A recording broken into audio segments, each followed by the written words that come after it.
going to talk about how to be a champion for your team. So it has different aspects, so I'll just take you through those aspects. One of the first things is that there can be miracle moments as you raise your child. There can be moments that you really enjoy with your child, and let's have more of that. For example, Daria, my friend, used to talk about how she would wake up in the morning as her son woke up to study, and she would just sit and do her own reading while her son studied, and she felt a shared companionship. She said definitely that was a miracle moment for me, just to be there, be present for my son, just to give him the support as he studied.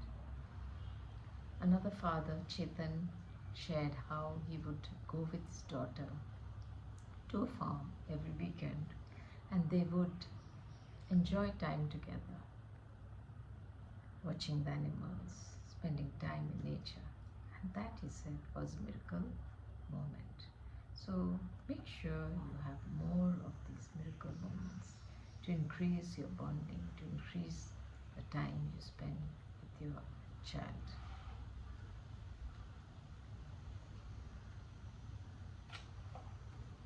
Also, as parents, let's think about what kind of child do we want. At the end of every journey, there's an outcome. For example, if you're studying for your master's, at the end of the journey, you have a degree. Once you pass that course, you get a degree. What about the parenting journey? What's the outcome? You have to think about it. What kind of a child do you want? An adult do you want?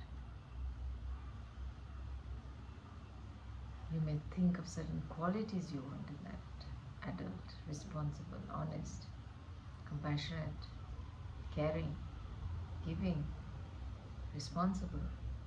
So write all those words that you want in that adult person that your child is growing to be.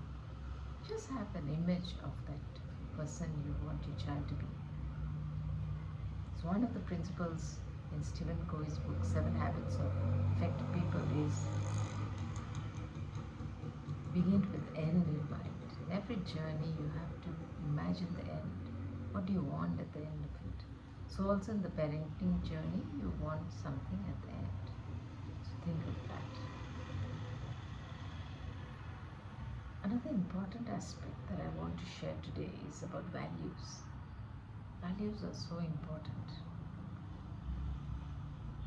We need to be very sure what values do we want to transmit to our children.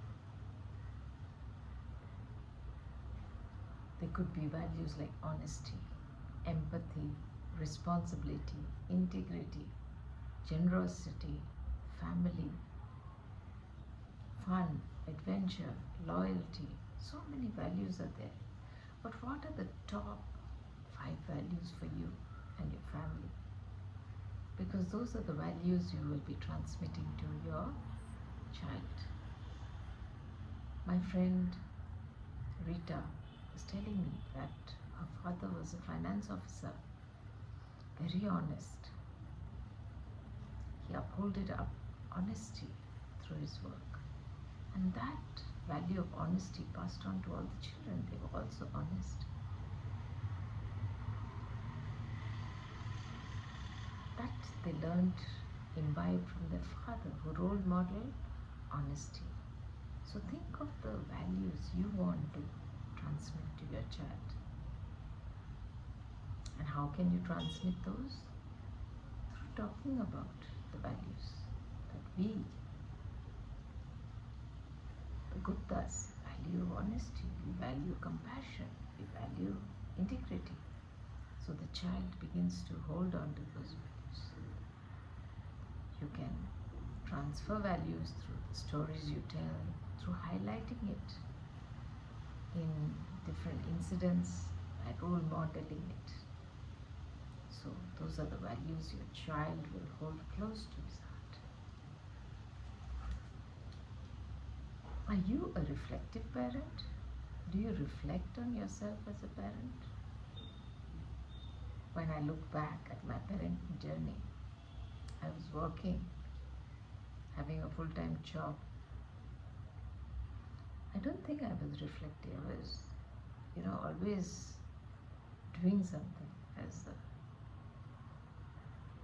a homemaker, as a parent, as an employee. I was caught up in so many things, but I would have done better had I reflected. So it's very important to be reflective, asking yourself so many questions. Do I experience joy in being a parent?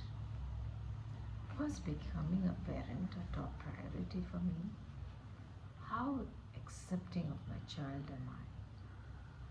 How open am I to receiving from a child? How open am I to learning from a child?